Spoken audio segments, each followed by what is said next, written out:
ملګرو افغانستان کې طالبان او داعش چې کوم کیسه ده، او بیا په پاکستان کې په پاکستان کې د طالبانو او د ټي ټي پی چې کومه مسله ده، نن په دې ستاسو سره لږ خبرې کوو. بیا ورسره په افغانستان کې د ټول حالات څنګه دي، بیا د بشري حقوقو او د ښځو د جنکو د تعلیم کیسه څنګه ده، بیا ټوله نړۍ د افغانستان متعلق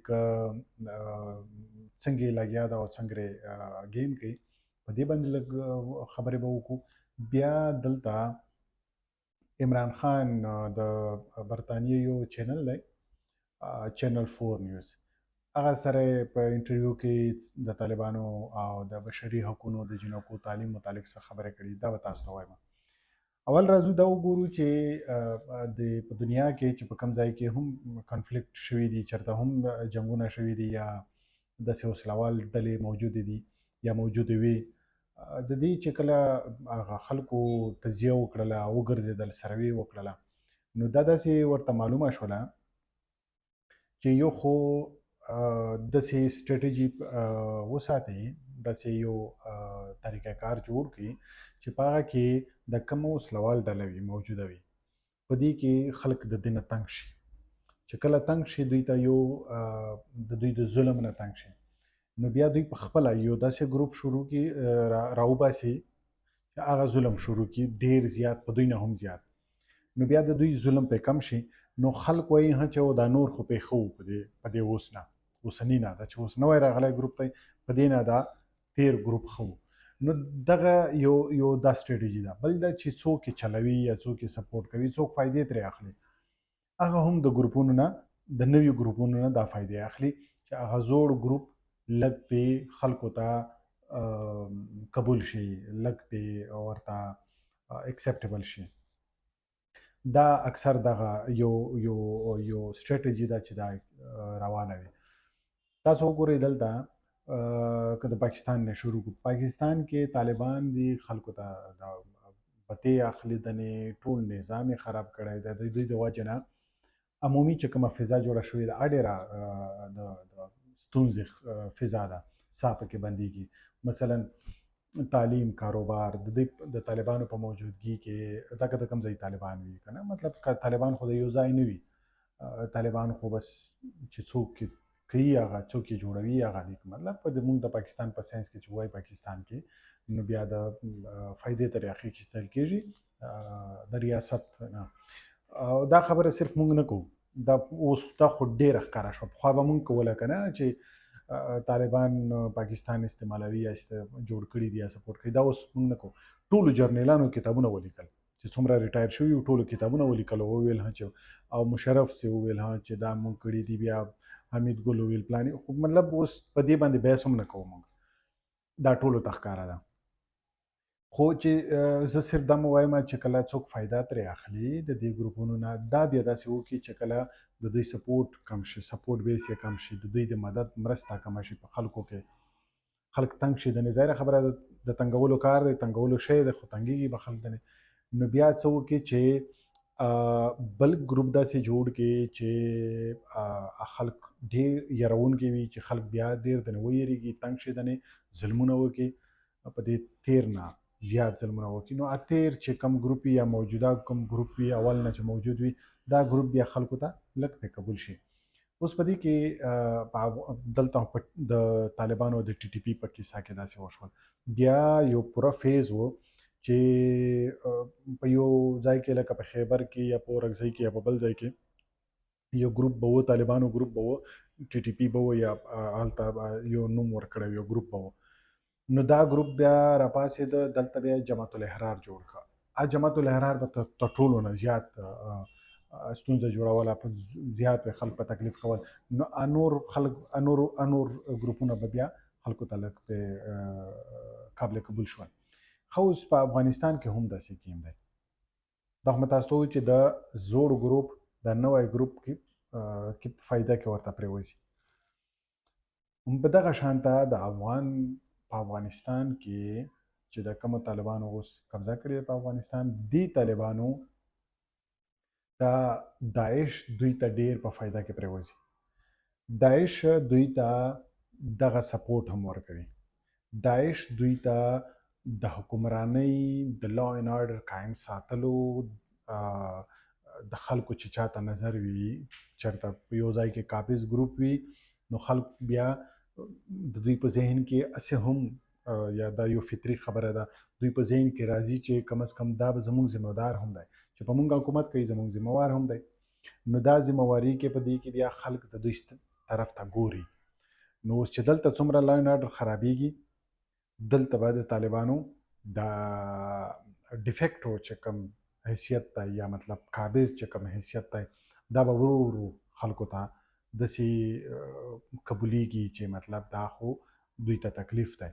دوی که چېرته خلکو ته څه ورکولی نشي، د خوراک نور حکومت نشي کولی، دوی ته یوه ستونزه ده، داعش ستونزه ده. نو داعش د طالبانو په حق کې پرېوځي، د طالبانو په خیر کې پرېوځي، د طالبانو مطلب د دوی نه سړي جوړولو په یو قسم پروژه ده. اوس دا چا کړي دي، څنګه کړي دي، دا خو لکه ډېر غټ لوی سوال دی. څوک فنډ ورکوي په دې کې؟ ګوره داسې دی چې د امریکې خو چې کوم چینل دی، مطلب چې کوم چینل استعمالوي، خو تاسو ته معلوم دی زیاتر تر اوسه پورې پاکستان ورته د ټولو نه نان نیټو الای ویلي دي، او داسې ډېر غټ مضبوط اتحادیه ویلی دی که نه. نو دا چینل اوس ختم شوی نه دی، دا لا شته، اوس هم موجود دی. د طالبان په بله ورځ چې کوم غاوه وشوله پارون، د داعش یو خودکش دماکه وکړله افغان فارن منسټري سره خوا کې، پاکې یو 6 کسان مړ شول. او بل طرف وګورئ، یو 9 میلیونه خلک د لوږې نه مرګ ته ورنږدې دي.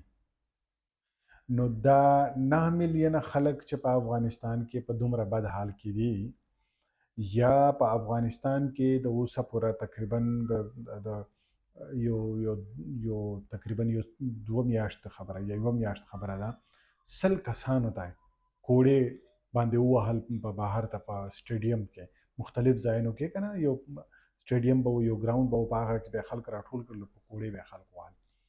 دا ټولې مسلې هلته د جینکو تعلیم مطلب ډېر ضروري شی دی، مطلب د هر چا دپاره، د هلک د جینکۍ د ټرانسجنډر د ټولو دپاره تعلیم ډېر ضروري شی دی. د هغې نه انکار کول، هغې ته نه پرېښودل او د دنیا بهانې ورته جوړول، بیا د افغانستان ملت نه انکار کول. مثلا دوی وایي چې لکه عجیبه غوندې کیسې جوړې کړي چې خلک انکار هم نشي ځنې کولی. لکه ووایي چې دلته ضیاء الحق چې کوم وخت کې ریفرنډم کوو، دا کیسې به یې کولې که نه، چې تاسو ته اسلام ډېر خوښ دی که تاسو ته کوپر خوښ دی.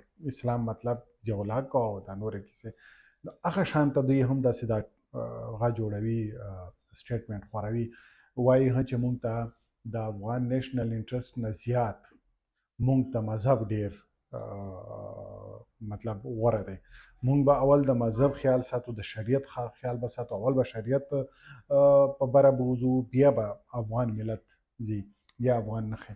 نو مطلب داسې دی چې لکه یو د خبره مې زه دپاره وکړله چې زه تاسو ته یو ډیبیټ در وښایي چې اوس آس پاس شروع دی په افغانستان کې هم، پاکستان کې هم، پښتانه یې هم کوي او پاکستانیان یې هم کوي، پنجابیان یې هم کوي.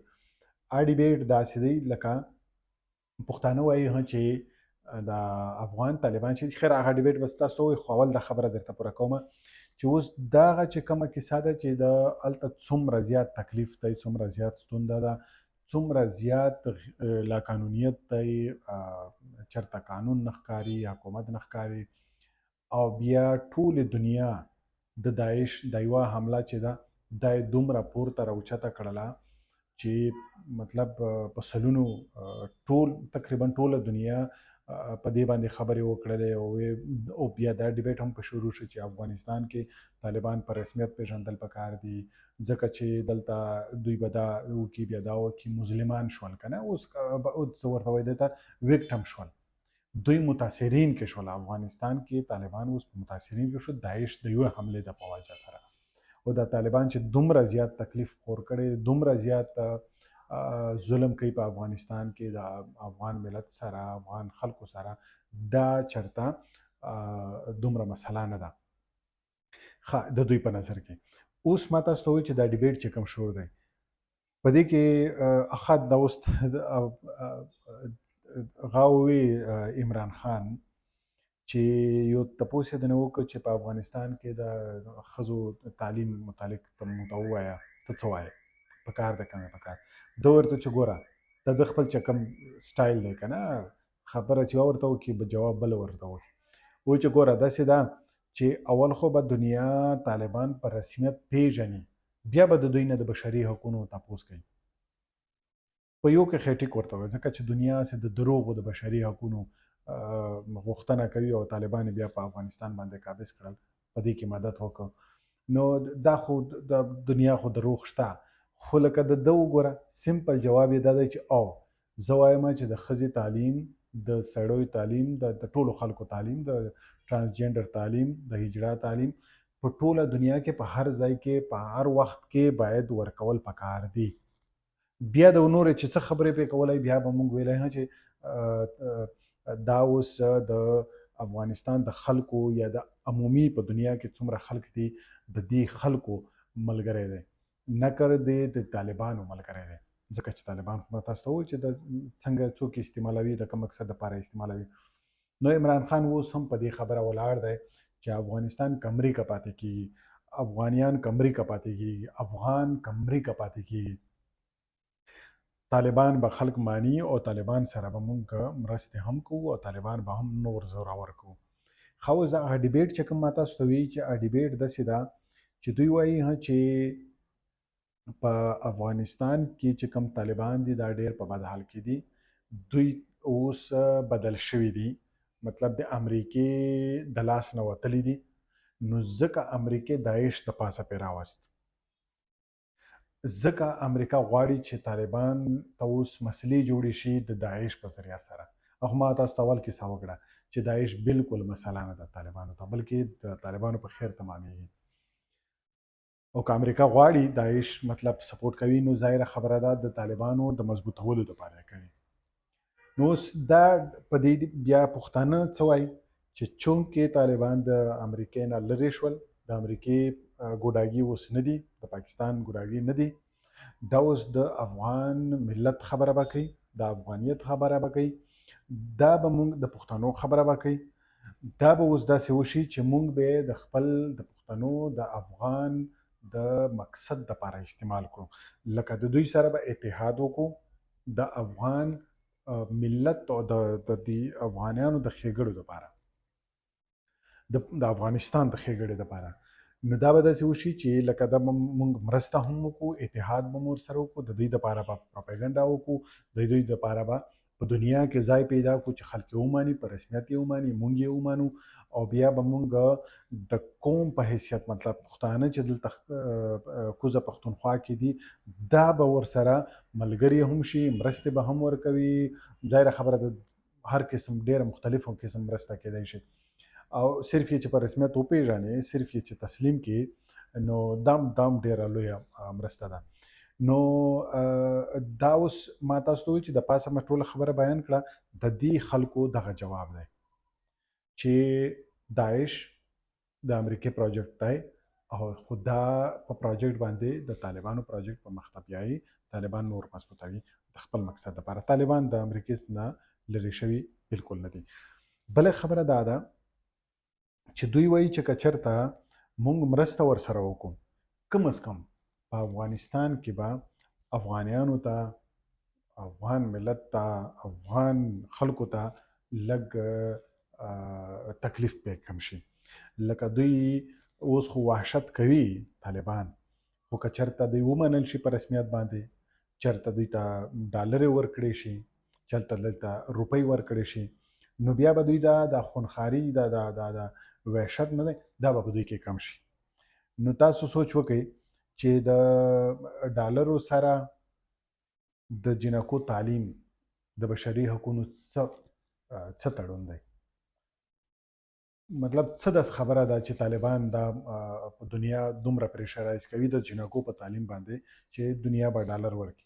څه تکلیف ته دنیا افغانستان ورانه وولې چې یورې مطلب چې واقعي دوی دا د بشري حقوقو جنولي صحیح دوی د خیال ساتي، نو افغانستان یې ورانه وولې. پر روان حکومت کې بل طالبان باندې قبضه ولې کوله، او بیا دغه قبضه کې لکه هغه د دومره لکه مطلب دومره خاموشي او دومره زیات هغه چې وو مطلب مجرمانه خاموشي دی ولې کوله. نه چاته څه تکلیف دی.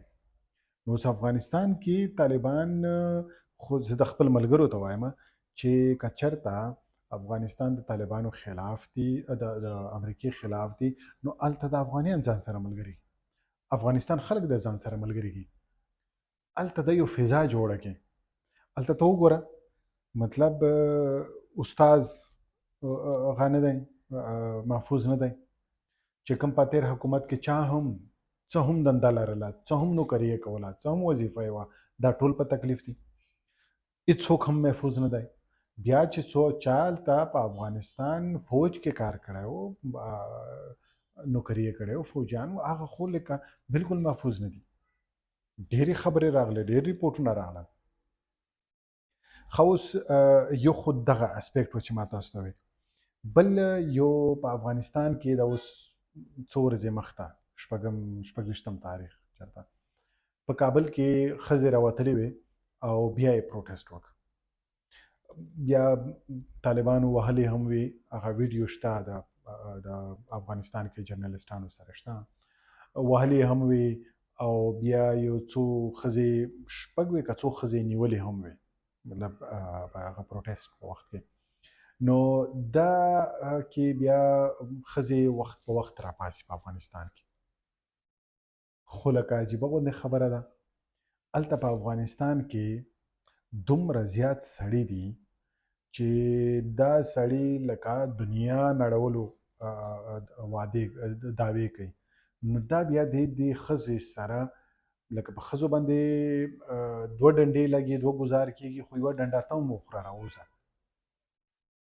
که چېرته ښځې د حقوق دپاره راوځي، خو ښځه خو چېرته د معاشرې نه بهر ته نه ده. نو که هلته د پروټیسټ کلچر جوړیږي، هلته د طالبانو باندې دا تسلیم کیږي چې نه، انسان تر شریعت ډیر غوره دی. که دا پې تسلیموي، خو ته د دې دپاره یو پروټیسټ کلچر جوړ دی، مطلب ښځې راوتلي دي، خو ته هم ورسره ملګری شه.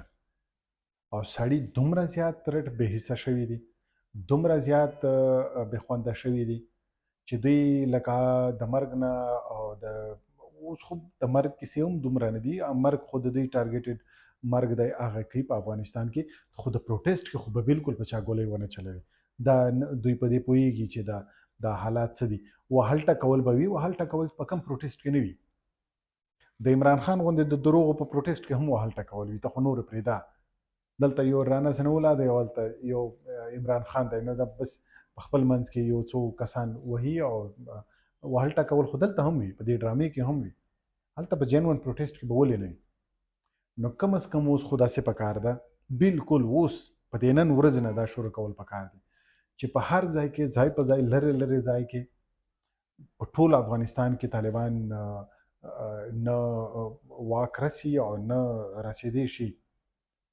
خو داسې دی چې لکه هغه د طالبانو چې کوم ایجنټان دي چې لرې لرې ځای کې یو خوف ساتلی دی، هغه به هم په څه شاته کوي، په څه خو یاروي، په څه خو یې هغه کوي.